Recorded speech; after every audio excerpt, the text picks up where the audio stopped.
Weather Service in the Quad Cities has issued a severe thunderstorm warning for Whiteside County, northeastern Henry County, eastern Carroll County, northern Bureau County until 10:45 p.m.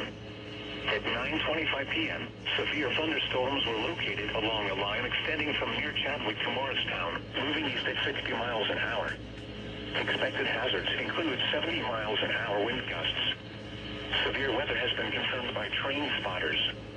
Expect considerable tree damage. Damage is likely to mobile homes, roofs, and outbuildings. Locations impacted include Sterling, Rock Falls, Princeton, Morrison, Mount Carroll, Spring Valley, Prophetstown, Leonard, Walnut, Ladd, Milledgeville, Fairhaven, Tampico, Cheyenne, Lamoille, Dolville, Linden, Chadwick, Hoople, and Goleta. Take cover now. Torrential rainfall is occurring with these storms and may lead to flash flooding. Do not drive your vehicle through flooded roadways.